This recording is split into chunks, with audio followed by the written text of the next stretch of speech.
ध्वनि, कवि सूर्यकांत त्रिपाठी निराला। कवि सूर्यकांत त्रिपाठी निराला इस कविता में वसंत ऋतु के फूलों के माध्यम से अपने अनंत जीवन की कल्पना कर रहे हैं। वास्तव में वे वसंत को अपनी ध्वनि अर्थात आवाज बनाकर अपने मन की बात हमसे कर रहे हैं। वे स्वयं कभी भी अपने जीवन में निराश अथवा दुखी नहीं होना चाहते हैं। वे चाहते हैं कि उनके जीवन में भी वसंत ऋतु जैसी नवीनता सदा बनी रहे। वसंत ऋतु पूरे वर्ष का सबसे सुंदर और सुहाना मौसम होता है। वसंत ऋतु का आगमन अभी अभी हुआ है। यह तो बस उसकी शुरुआत है, इसलिए उसका अंत इतनी जल्दी नहीं होने वाला है।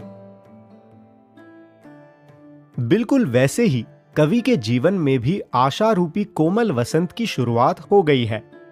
इसलिए उन्हें यकीन है कि उनका वसंत भी इतने जल्दी समाप्त नहीं होगा।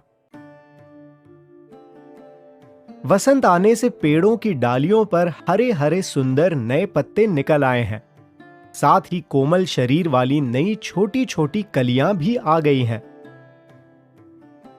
कवि कहते हैं कि वसंत इन नींद में डूबी कलियों पर अपने सपनों जैसे मुलायम हाथों को फेरकर उन्हें नींद से जगा देगा।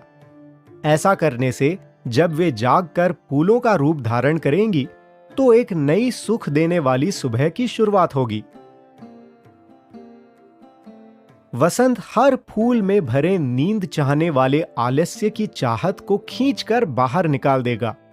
उनमें जोश और उन्माद लाने के लिए हर एक फूल फूल में नए जीवन का अमृत खुशी खुशी भर देगा।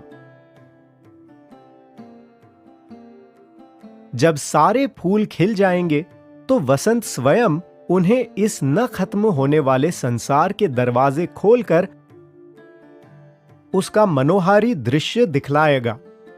इस प्रकार शुरू होने वाले इस वसंत के उल्लास का अंत इतनी जल्दी न हो सकेगा। वास्तव में देखा जाए तो वसंत का कभी अंत नहीं होता, बल्कि वसंत तो एक शुरुआत है। वसंत में जो फूल खिलते हैं वही आगे जाकर के फल बनते हैं। वो फल सभी जीव जंतुओं के लिए भोजन के काम आते हैं। फिर उन्हीं फलों से बीज तैयार होते हैं और बीज से एक नई पीढ़ी और नए जीवन की शुरुआत होती है।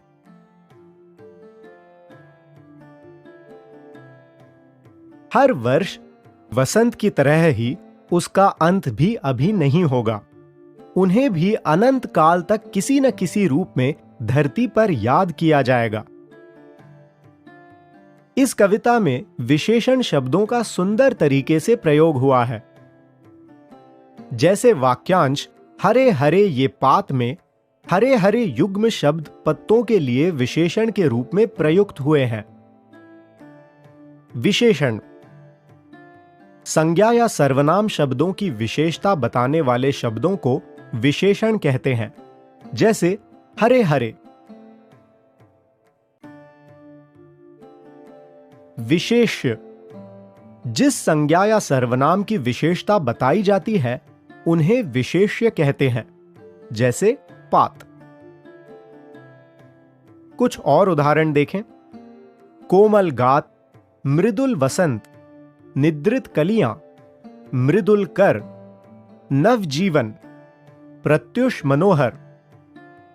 इन वाक्यांशों में गात, वसंत, कलियां, कर, जीवन और प्रत्युष शब्द विशेष्य हैं, क्योंकि इनकी विशेषता बताने वाले शब्द क्रमशः कोमल, मृदुल, निद्रित, नव और मनोहर हैं।